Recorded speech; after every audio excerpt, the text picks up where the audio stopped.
엔비디아의 CEO 젠슨 황. 그는 AI의 미래를 어떻게 보고 있을까요?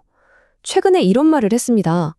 지금 우리가 사는 시대가 바로 인류 역사상 가장 큰 인프라를 구축하는 시대라고요. 자, 그래서 오늘 이 시간에는요, 젠슨 황이 그리는 그 거대한 그림이 대체 뭔지 하나하나 짚어보려고 합니다.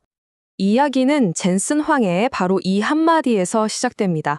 아니, 그냥 새로운 기술이 나온다는 게 아니라 인류 역사상 가장 거대한 건설 프로젝트가 지금 진행 중이라는 거예요.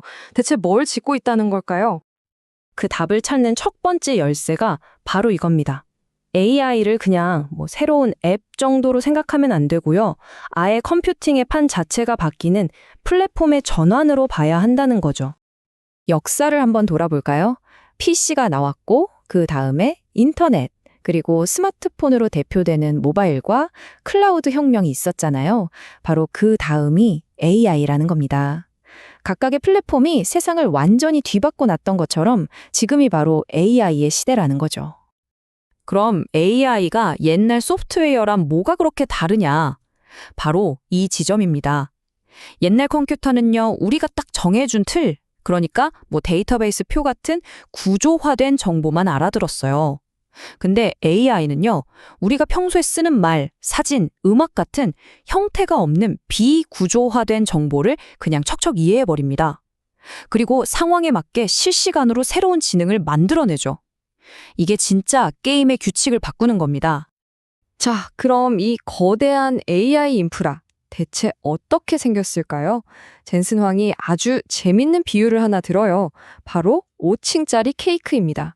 미래를 한 층 한 층 쌓아 올리는 이 케이크, 한번 같이 맛보러 가볼까요? 케이크도 맨 아래층부터 탄탄하게 쌓아야 하잖아요. AI 인프라도 똑같습니다. 맨 밑에는 이걸 다 돌릴 막대한 에너지가 필요하고요. 그 위에는 특수 반도체, 바로 칩이 올라갑니다. 그리고 이 칩들이 모인 데이터 센터, 즉 클라우드 인프라가 세 번째 층이죠. 여기까지가 기반이고 그 위에 우리가 직접 만나는 챗GPT 같은 AI 모델, 그러니까 두뇌가 올라가는 거예요. 그리고 맨 꼭대기, 바로 이 애플리케이션 층에서 헬스케어나 금융 같은 실제 산업에 쓰이면서 어마어마한 경제적 가치가 만들어지는 구조입니다. 각 층이 바로 위층을 받쳐주는 정말 완벽한 구조죠. 자, 그럼 이 5층 케이크를 실제로 만드는데 돈이 얼마나 들까요? 바로 여기서 젠슨 황이 왜 역사상 가장 큰 건설이라고 말했는지 그 이유가 나옵니다. 지금 수조 달러, 우리 돈으로 수천조 원이 움직이는 거대한 전환이 일어나고 있거든요. 네, 잘못 들으신 게 아닙니다. 수조 달러. 상상하기도 힘든 이 숫자가 바로 지금 전 세계에서 벌어지고 있는 AI 인프라 구축의 규모를 말해주는 겁니다. 이게 그냥 먼 미래의 얘기가 아니에요. 바로 지금 이 순간에도 TSMC나 마이크론 같은 회사들은 칩 공장을 짓고 있고요. 폭스콘 같은 곳에선 컴퓨터 공장을 돌리고 있죠. 그리고 전 세계 곳곳에 거대한 데이터 센터, 그러니까 젠슨 황이 말하는 AI 공장들이 계속해서 들어서고 있습니다. 우리 눈에 보이는 물리적인 변화가 이미 시작된 겁니다. 그리고 여기서 되게 재미있는 점이 있어요. 이 거대한 건설 붐이 컴퓨터 과학자들한테만 좋은 게 아니라는 겁니다. 데이터 센터를 짓고 전기를 연결하고 냉각 시스템을 깔려면 누가 필요하겠어요? 바로 배관공, 전기기술자, 건설 노동자 같은 숙련 기술 직군들입니다. 이분들에 대한 수요가 지금 폭발하고 있어요. AI 혁명이 정말 의외의 곳에서 고임금 일자리를 팍팍 만들어내고 있는 거죠. 자, 그럼 가장 중요한 질문이죠. 그래서 우리 일자리는 어떻게 되는 걸까? 아마 다들 이게 제일 궁금하실 거예요. 젠슨 황은 이 문제에 답하기 위해서 일이라는 개념을 두 가지로 나눠서 생각해야 한다고 말합니다. 바로 목적과 과업이라는 관점이에요. 이게 무슨 말이냐면요. 모든 일에는 우리가 궁극적으로 이루고 싶은 목적이 있잖아요. 그게 바로 일의 이유죠. 그리고 그 목적을 달성하기 위해서 하는 구체적인 행동들이 바로 과업, 즉 방법입니다. 젠슨 황의 생각은 아주 명확해요. AI가 우리의 목적을 뺏어가는 게 아니라는 겁니다. 오히려 귀찮고 반복적인 과업들을 자동화시켜줘서 우리가 더 중요하고 본질적인 목적에 집중하게 만들어주는 강력한 도구라는 거죠. 영상의학과 의사 사례를 보면 이 말이 확 와닿으실 거예요. 한 10년 전쯤만 해도 다들 그랬어요. AI가 엑스레이 사진 보고 진단하면 영상의학과 의사는 다 없어질 거다. 근데 현실은 어땠을까요? 정반대였습니다. 지금은 영상의학 분야의 100%가 AI를 쓰고 있고요. 의사 수는 오히려 늘어났어요. 왜냐고요?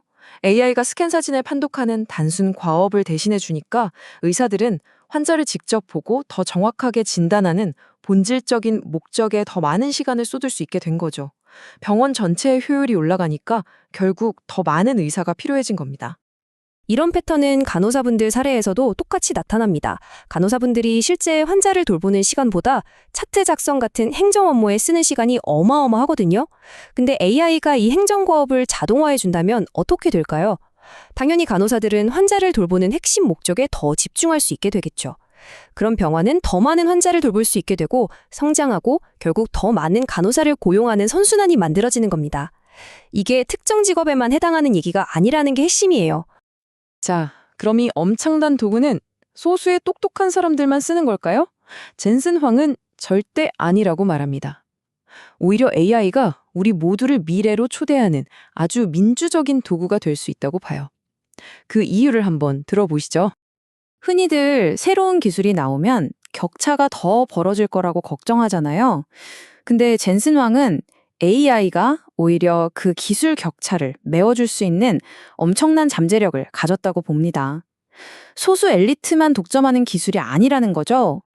왜냐하면 AI는요, 역사상 가장 쓰기 쉬운 소프트웨어거든요. 생각해보세요. 복잡한 코딩 언어를 배울 필요가 없어요. 그냥 우리가 평소에 쓰는 말, 자연어로 AI한테 시키면 됩니다. 이건 뭐 사실상 누구나 프로그래머가 될 수 있는 시대가 열렸다는 뜻이거든요.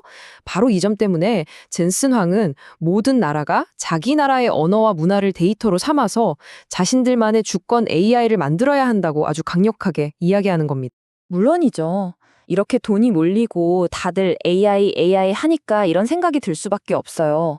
이거 혹시 또 다른 닷컴 버블 같은 기술 거품 아닐까? 이 질문에 대해서 젠슨 황이 아주 명쾌한 데이터에 기반한 답을 내놓습니다. 만약에 이게 거품이라면 실제 필요보다 투기 수요가 더 많아야 하잖아요. 근데 현실은 완전히 반대라는 겁니다. 지금 엔비디아의 최신 GPU는 물론이고 몇 세대 지난 구형 모델까지 없어서 못 빌릴 정도예요. 임대 가격이 계속 오르고 있거든요.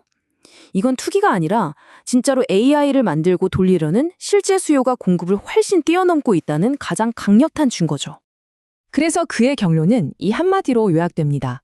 그리고 이건 우리 모두를 향한 강력한 행동 촉구이기도 하죠. 이것은 인류 역사상 가장 큰 인프라 구축입니다. 여기에 참여하십시오. 결국 오늘 이야기한 모든 내용은 이 마지막 질문으로 돌아옵니다. 이제 우리가 던져야 할 질문은 AI가 내 일자리를 뺐을까가 아니에요. 진짜 질문은 이겁니다. 나는 이 AI라는 도구를 사용해서 나의 목적을 어떻게 더 위대하게 만들 것인가? 이 질문에 대한 답을 찾는 것. 어쩌면 이게 바로 젠슨 황이 우리 모두에게 던지는 가장 중요한 숙제가 아닐까 싶습니다.